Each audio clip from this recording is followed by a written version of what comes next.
Ele sempre investiu no desenvolvimento de Araçatuba.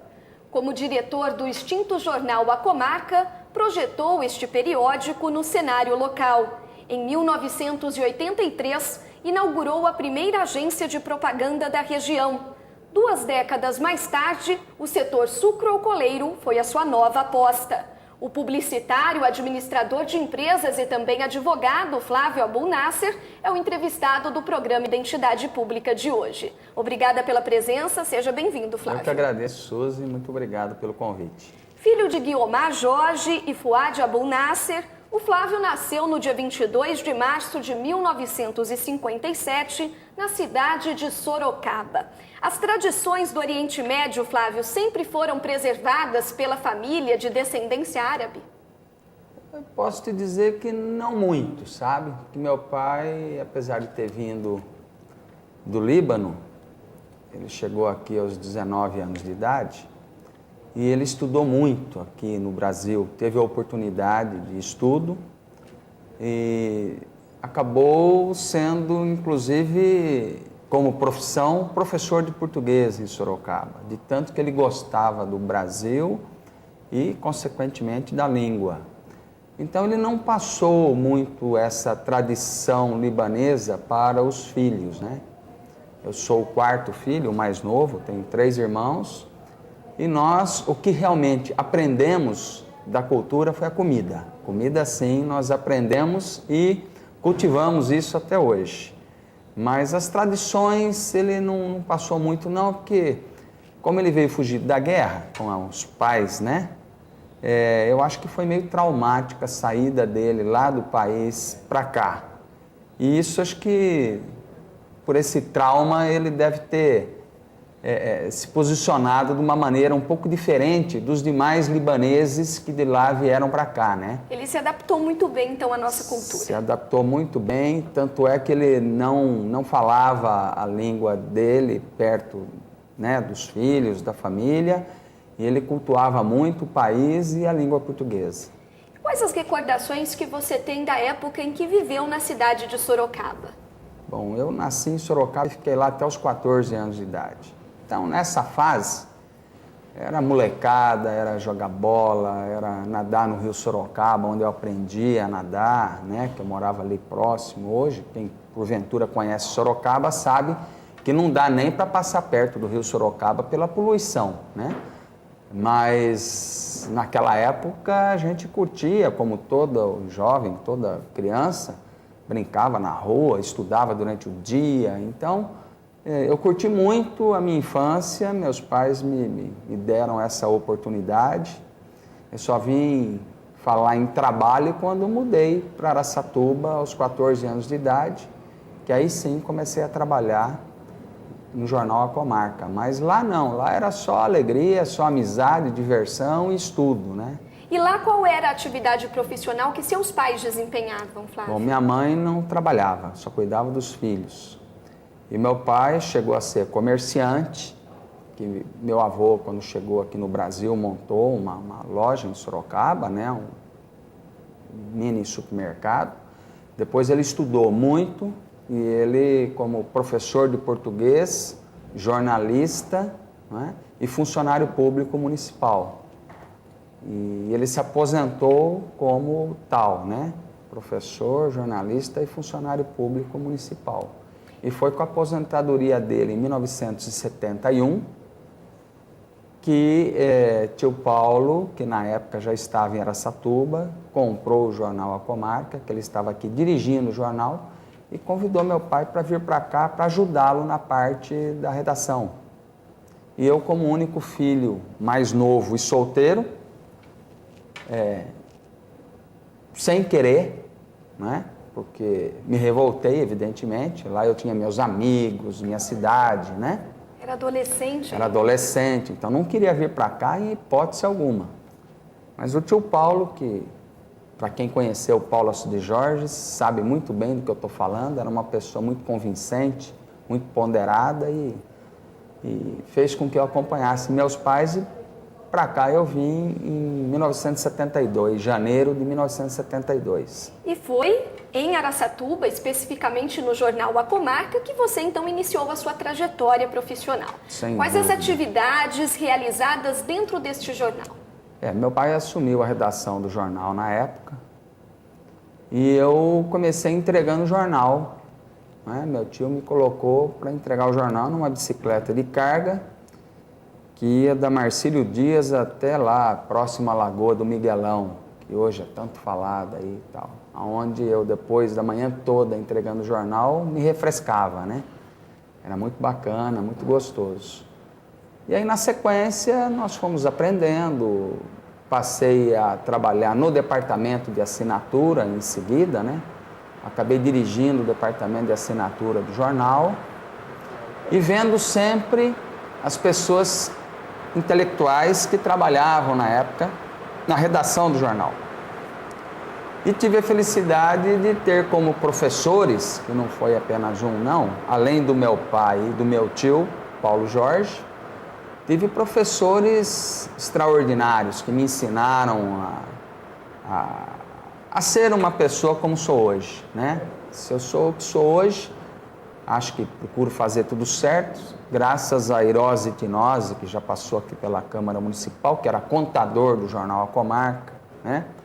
Junto com o Hércio Trucolo, que também era contador, graças ao Birajara Lemos, que também trabalhava na redação do jornal A Comarca, né? O famoso Velho Bira, Hélio Negri, que também trabalhava na redação do jornal, o grande Napo, né? Jorge Napoleão Xavier. Então, eu estava cercado de pessoas desse nível e aprendi com eles trabalhando no jornal,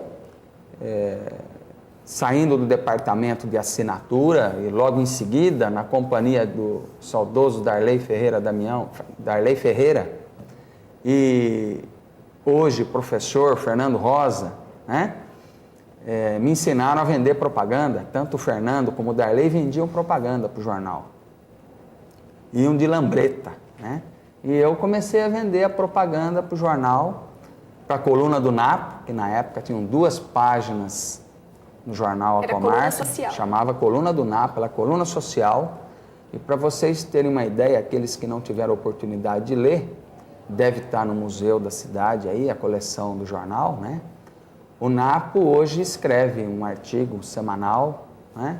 Onde nesse artigo que ele escreve até hoje, ele não consegue escrever citando menos que 30, 40 nomes de pessoas. Exatamente. Naquela época, na década de 70, na coluna social, ele também tinha essa capacidade, sem anotar, sem escrever em caderninho, nada.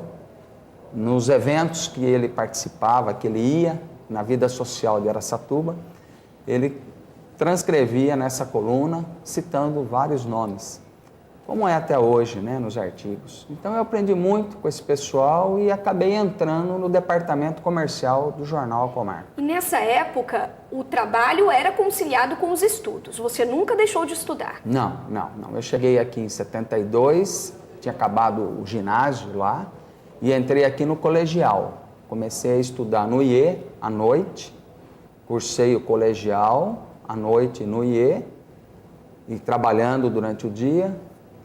Fiz o tiro de guerra, normal, né? 02014, com o sargento Paulus, né? Que tanta recordação nos traz aí.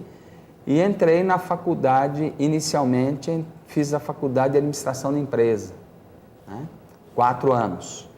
E depois, por ter cursado a faculdade de administração de empresas, consegui eliminar algumas matérias. O curso de Direito na época eram 4 anos, mas eu consegui cursar em 3 anos apenas, porque eliminei algumas matérias que tinha feito na administração e naquela época podia carregar matérias. Então o Direito Civil, que eram nos 4 anos, eu consegui fazer em 1 ano, 2 anos de Direito Civil.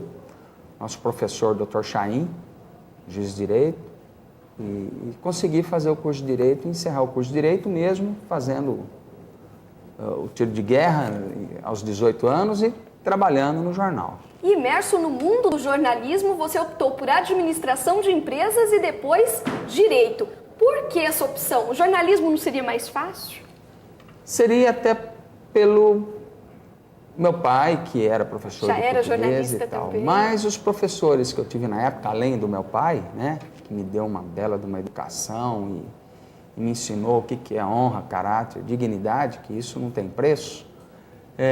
Paulo Alcides Jorge, ele era uma pessoa ligada à área comercial por natureza. Paulo Alcides Jorge não fez faculdade, ele aprendeu trabalhando e na vida. E ele, como meu professor também, juntamente com o Darley e com o Fernando Rosa, me ensinaram a vender, né? Eu tenho até hoje, procuro passar até para os meus filhos, para os meus amigos, um ensinamento que eu lembro muito bem, que ele falava que quando a pessoa aprende a vender, ela vende ou uma agulha ou um avião. O importante é aprender a vender. E eu trilhei mais o caminho comercial e não jornalismo, né? Até porque não puxei meu pai na leitura, né? Eu não gostava muito de ler, apesar de sempre estudar. E ele tentava influenciá-lo? Não, meu Na pai escolha é um da cara, profissão, não, nos meu pai, estudos? quem conheceu, ele ficou aqui de 72 até 78, quando voltou para Sorocaba, por problemas de saúde e tal, ele precisou voltar para lá. Meu pai é um cara de bem com a vida, tranquilo, né? Típico jornalista daquela época, né? Os jornalistas daquela época eram de bem com a vida, né? Alguns um pouco revoltados, né? Outros não. Meu pai, a revolta dele maior era com relação ao país de origem dele.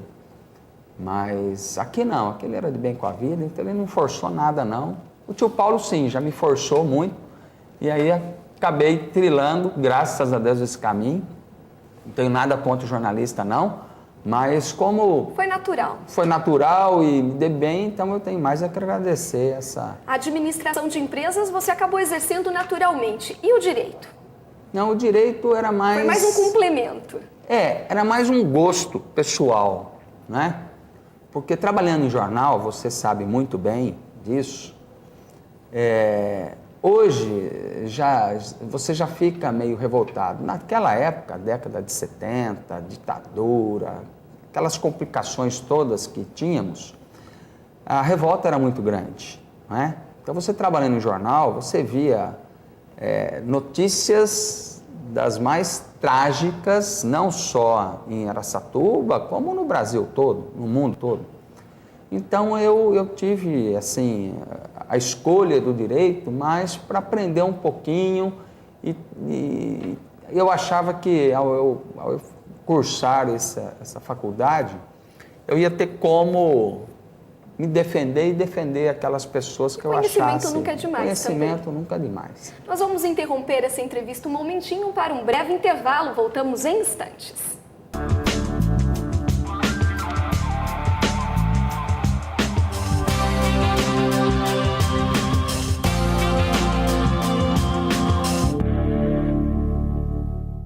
Você tem certeza que não tem hepatite? A hepatite é uma epidemia silenciosa e no mundo, 1 em cada 12 pessoas está contaminada e não sabe. Pense nisso. Cerca de 6 milhões de brasileiros são portadores do vírus das hepatites B e C. Esse número é 10 vezes maior do que o da AIDS. Na sua próxima consulta, fale com seu médico e faça o teste das hepatites. Tenha certeza que você não tem esse vírus. Campanha da Prefeitura Municipal de Araçatuba, Aracevida, Ministério da Saúde e Governo Federal.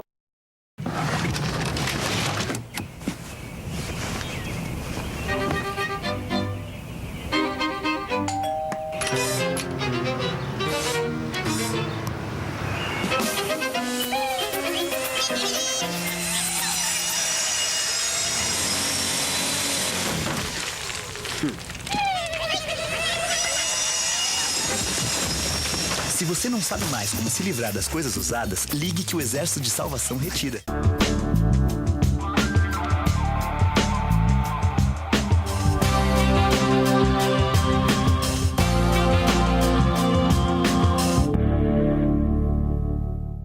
O programa Identidade Pública recebe hoje o empresário e publicitário Flávio Abulnasser. Nascido em Sorocaba, ele chegou em Araçatuba aos 14 anos de idade. Aqui trabalhou no extinto jornal A Comarca e foi em 1978 que ele assumiu a direção desse periódico junto com seus primos, José Ezequiel de Melo e Paulo Alcides Jorge Júnior. Os anos que se seguiram na direção do jornal foram de dificuldades ou foram de progresso nos negócios, Flávio? Não, foram muito tranquilos. Dificuldades, elas existiram, estão existindo e vão existir, normalmente. Mas nós pegamos a direção do jornal A Comarca, que foi nos passada por Paulo Alcides Jorge, que teve problema de saúde na época, teve infarto e tal, assim como meu pai também teve esse problema de saúde.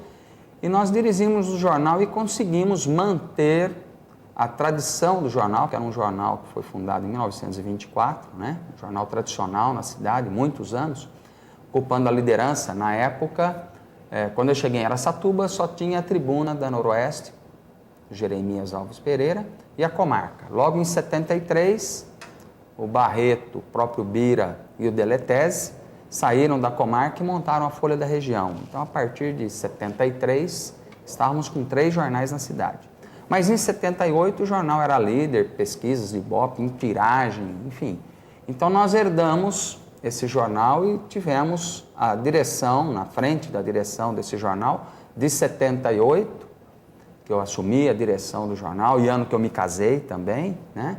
Foi um ano muito especial, 1978, e ficamos na direção do jornal até 1990, né? Então, foram anos de dificuldades, mas aí já tínhamos uma certa liberdade de imprensa, não é? Então, era mais fácil a gente administrar os jornalistas que trabalhavam, porque essa questão da liberdade de imprensa, você tem os jornalistas, né? E você tem que administrar isso com pessoas, né, que tinham seus ideais e lutavam por uma boa causa, não era fácil. Mas eu acho que foi um período, assim, muito tranquilo, de muito progresso. Tanto é que mesmo estando no jornal, em 78, eu fazia o trabalho na parte comercial, como disse, né? E nós trazíamos profissionais da área comercial para fazer palestras aqui em Araçatuba para os empresários da cidade. E numa dessas palestras, nós convidamos na época, presidente do Sindicato das Agências de Propaganda do Estado de São Paulo, Irã Castelo Branco, que veio no meio do ano de 1983, e fez uma palestra para vários empresários falando sobre a propaganda brasileira, em especial as regionais que tínhamos aqui. E ele me chamou muito a atenção porque aqui não tinha nenhuma agência de propaganda. E ele me fez enxergar essa oportunidade. Tanto é que logo na sequência, 3 meses depois, em outubro de 83, eu montei a primeira agência de propaganda aqui em Araçatuba, juntamente com José Antônio Consone, e com o meu primo, que também estava dirigindo a Comarca comigo, Paulo Alcides Jorge Júnior.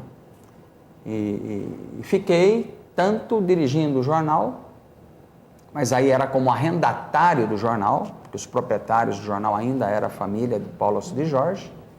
Paulo Alcides Jorge ainda estava vivo, ele era o proprietário, eu era arrendatário do jornal, e proprietário da primeira agência de propaganda aqui em Araçatuba, que foi montada em outubro de 1983. Foi o Irã Castelo Branco, então, que o impulsionou para essa nova atividade? Sem dúvida. É por isso que eu falo que esse trabalho no jornal ele foi a origem de tudo que eu tenho e do que eu sou hoje, porque graças a esse trabalho eu pude conhecer o Irã, convidá-lo para vir para cá, ele fez uma palestra e incentivou a montar a JC Propaganda, a empresa que eu tenho até hoje. E certamente essa empresa passou por dificuldades, principalmente nos primeiros anos, né? Haja visto o pioneirismo, era a primeira da nossa região, né? Sem dúvida, nós tínhamos que praticamente explicar para o empresário o que era uma agência de propaganda, né? Qual era o seu papel? Qual era o seu função? papel? E nós ficamos, se não me falha a memória, por 3, 4 anos, até 86, se não me falha a memória, como única agência da cidade, né? E isso era bom, porque éramos os únicos, e ao mesmo tempo tinha um lado negativo, porque o empresário ele não tinha um referencial, só tinha a JC.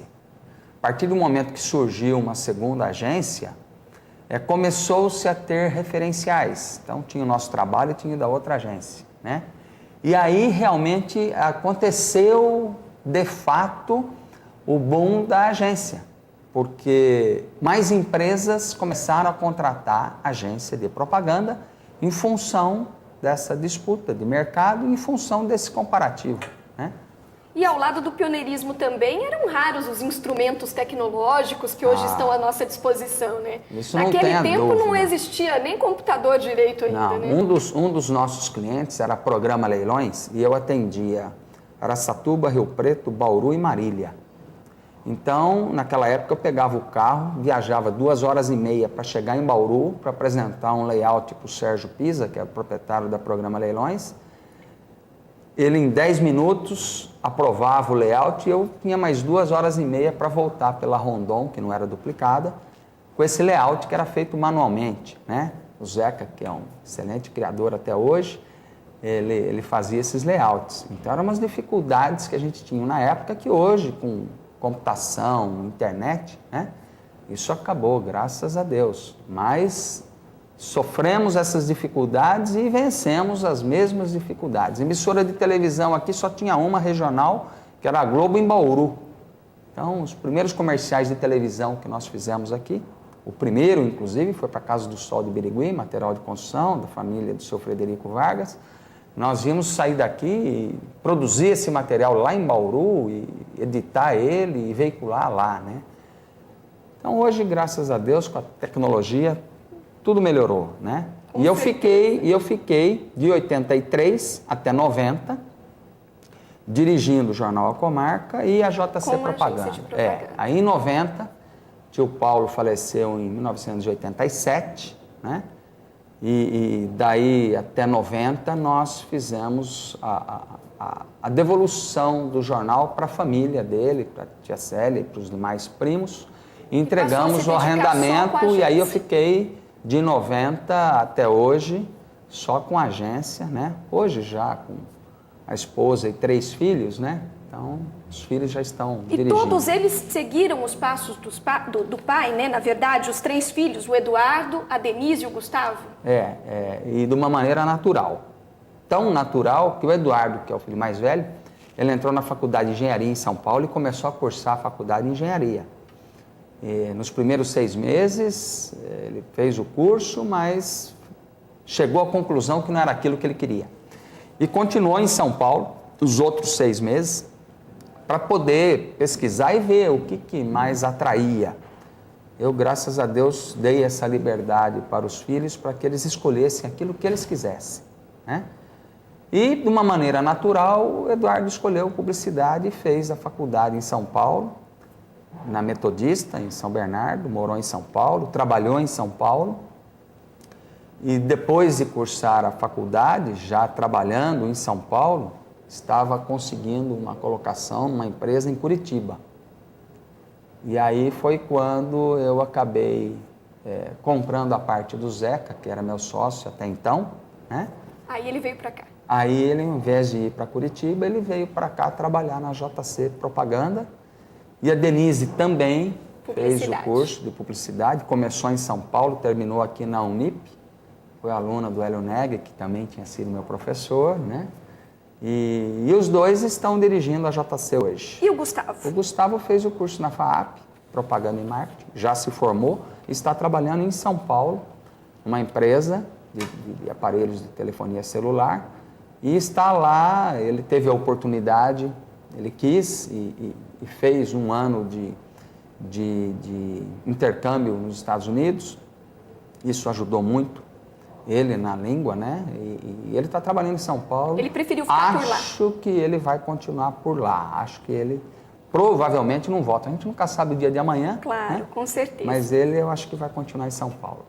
E passados os anos, em 2003, o setor sucroalcooleiro passa a ser a sua nova aposta. Junto com Antônio César Salib, vocês fundam a Safra Eventos. É uma empresa que hoje organiza a Feicana Feibio e também a Expo Araçatuba. E por que essa nova aposta? Eu trabalhava profissionalmente na JC e prestava serviço para a UDOP. O UDOP é a entidade que representa as usinas e destilarias da região nossa, na época, né? Chegamos a ter o patrocínio de um time de basquete feminino aqui em Araçatuba, que se chamava Proálcool, na época do Proálcool, né?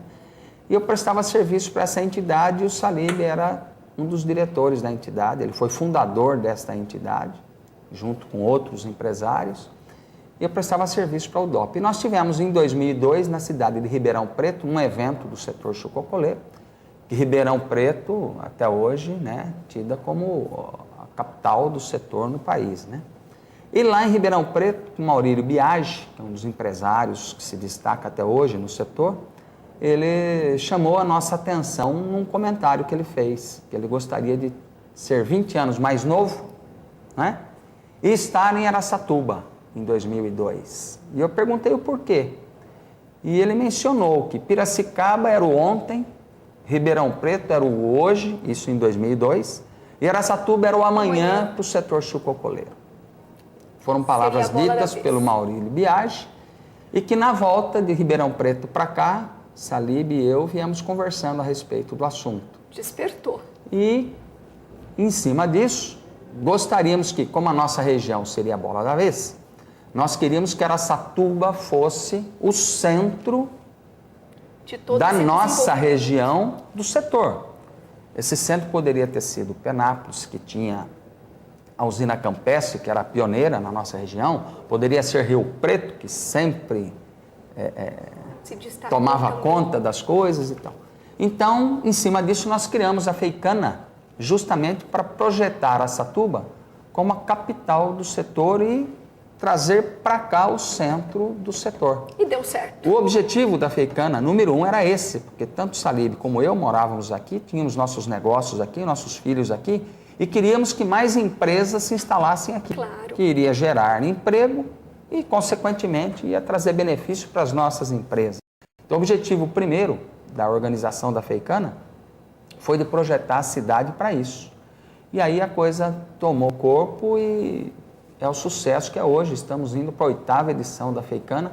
Conseguimos trazer mais de 30 empresas ligadas ao setor aqui para Araçatuba, como sendo aí a capital dessa região nossa. E Araçatuba já este ano vai superar Ribeirão Preto na produção de cana. A região de Araçatuba, evidentemente, já está superando Ribeirão Preto na produção de cana. E há novas apostas pela frente, Flávio? Sem dúvida. No ano de 2003, nós fizemos a Feicana e convidamos para visitar a Feicana o empresário Samir Nakadi, de Birigui. Na época, ele era presidente do Sindicato da Indústria de Calçado e Vestuário de Birigui. E nós enxergamos também em Birigui a possibilidade de fazer uma feira lá ligada ao setor chococoleiro, ao setor calçadista. Como fizemos aqui em março em 2003. E aí surgiu a Feical, que realizamos em setembro de 2003, a primeira edição da Feical em Birigui, feira de negócios para o setor calçadista. A feira de Birigui, em função da produção da China e em função da desvalorização do dólar, ela está sendo realizada a cada 2, 3 anos, está anualmente, como acontece na Feicana, né? E na sequência, em 2007, nós pegamos a organização da Expo Araçatuba, né? Já fizemos 3 anos a organização da Feicana. E a partir deste ano, de 2010, estamos realizando a Feira Alimente em Marília, que vai acontecer a primeira edição em abril. Também uma feira de negócios voltada à indústria de alimentos. E a partir de agosto de 2010, a Feicana Campo Grande, Mato Grosso do Sul. Novas apostas. Isso. Flávio, muito obrigada por essa entrevista, parabéns por todo esse sucesso e até breve. Eu que agradeço essa oportunidade, estamos à disposição, sempre pensando no crescimento de Araçatuba. Muito obrigada e o programa Identidade Pública fica por aqui. Até o nosso próximo encontro.